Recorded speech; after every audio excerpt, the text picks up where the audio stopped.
I tell you, it's true what they say that real life is stranger than fiction, guys. You cannot make this shit up. If only Hollywood screenwriters were as imaginative as real life. But check it out, guys. This is the gospel according to Mark with a C. He is I, and I am he. Just taking some time to tell you exactly what's on my mind. Thank you for joining me once again, my friends. Listen, guys, you might remember that I just did a video daring to imagine what happens after woke culture. Yes, I am that visionary, one of the only ones, I believe, who's out here thinking about what comes after these days that we're living in now, you know, where everybody is demonizing one another, making mountains out of molehills, canceling people, destroying people's careers and good names, and, you know, twisting up words, and, you know, all of this infighting and all of the psyops that's been going on out here. What comes after all of that? After all of the identity politics and, you know, all of the, virtue signaling. And what I was saying is that after all of this is going to be an age of intolerance where people are just tired of trying to see things from people's point of view. You can only put words in people's mouths for so long, making them say things like Black Lives Matter when we're a human race. You know what I mean? Sooner or later, that shit's going to play out. And I was saying that after that, it's going to be a lot harder to make a good point, you know, when we've been making just messed up points and paper thin points all of this time. It's like people who cry wolf, you know what I mean? Or a woman or a man, for that matter, who cries rape. And then when something actually does happen to them, people are tired of it. They don't want to hear about it, you know? And that's basically where we're heading. Now, I have this story already. You're starting to see where this is starting to happen. You're starting to see the ultimate end game from the people who are actually manipulating all of this stuff. You got to really pay attention, guys, because you're starting to see this. And I saw this story in the Huffington Post, and I want to share it with you guys. I want to try to read this to you so, you know, pay attention. I'll try to make it go as quickly as possible, okay? So it says here, Texas Senate bill drops teaching requirement that Ku Klux Klan is morally wrong. Yes, Texas Senate bill drops teaching requirement that Ku Klux Klan is morally wrong. Eliminated requirements also include the writings of Martin Luther King Jr., United Farm Workers leader Cesar Chavez, and suffragist Susan B. Anthony. In a new political low in Texas, the Republican-dominated state Senate has passed a bill to eliminate a requirement that public schools teach that the Ku Klux Klan and its white supremacist campaign of terror are morally wrong. The cut is among some 24 curriculum requirements dropped from the new measure, along with studying Martin Luther King Jr.'s I Have a Dream speech. You don't say. What are they going to bang us over the head with every Black History Month and Martin Luther King's birthday? If they can't run I Have a Dream, by the way, a lot of people, they miss the fact that you have to be asleep to have a dream, which might have something to do with why they keep that particular speech going. The man had a lot of different speeches, that's all I'm saying. Why I Have a Dream has to be that speech. A beautiful speech it is, but I'm just saying, a matter of fact is you have to be asleep to dream. All right? The works of United Farm Workers leader Cesar Chavez, Susan B. Anthony's writings about the women's suffragist movement, and Native American history. Wow, talk about a cut.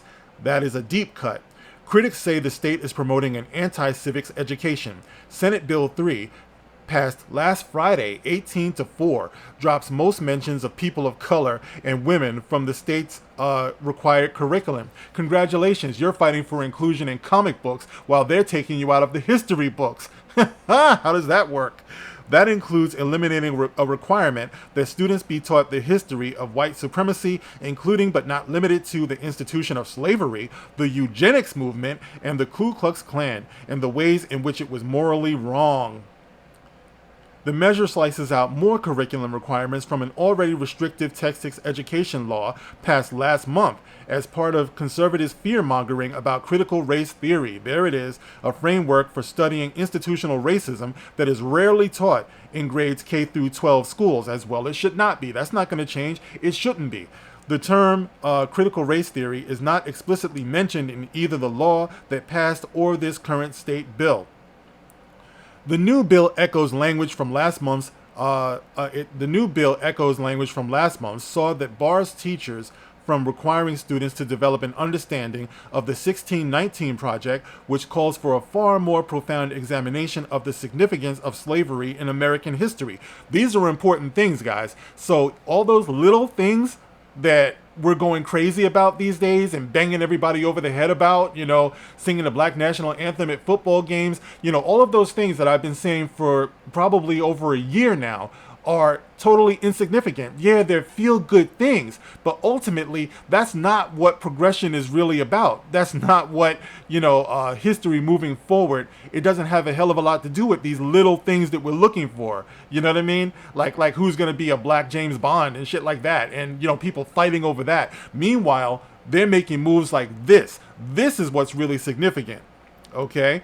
It also retains the language that teachers may not be compelled to discuss current events or controversial issues of public policy or social affairs, and if they do, they can't give deference to any one perspective.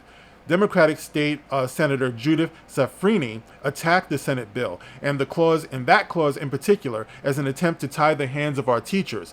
The Dallas Morning News reported, how could a teacher possibly discuss slavery or the Holocaust or mass shootings at the Walmart in El Paso or at the Sutherland Springs Church in my district without giving deference to any one perspective, she asked. Well, I'm glad that she asked that question, because I've been saying for the longest, if you want to understand the nature of crime and those who cover it up, you're going to see who has the most to gain.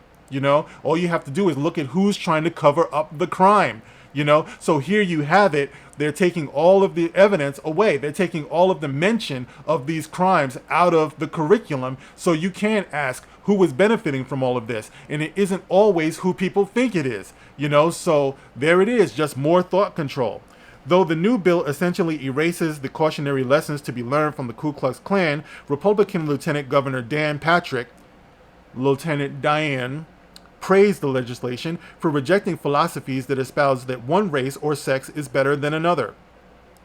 Parents want their students to learn how to think critically, not be indoctrinated by the ridiculous leftist narrative that America and our Constitution are rooted in racism.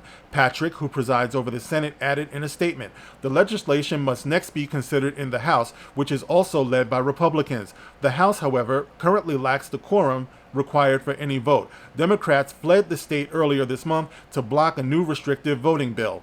All right, guys, so they continue to play their games, and there it is. Now for my part, I don't give any weight to either side, Republican or Democrat. I just see that there are forces at work here who are above all of this, all right, and they hold the strings, to all of this. So while we get manipulated into fighting over every little thing, you can see that moves are being made to change the way that we view history.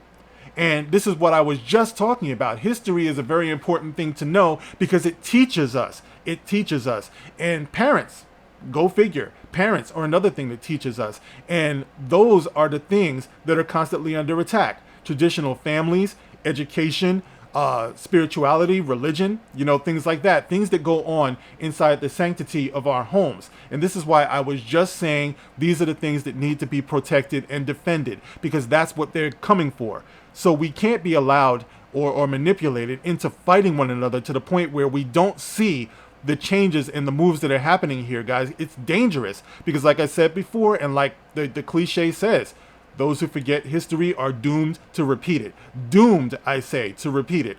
And when you take away the cautionary tales of the past, that's exactly where we're heading. So guys, I want to know what you think about all of this. You can get in the comment section, and of course I'm going to leave the link to this in the description, so feel free to read it, guys, and educate yourselves and your friends and your family about what's going on here, because decency is going to save the day. Families are going to save the day. Morals are going to save the day. A knowledge of our past is going to save the day. But this is what's under attack. So guys, you can like, you can share, you can subscribe. I want to thank you guys for listening to all of that.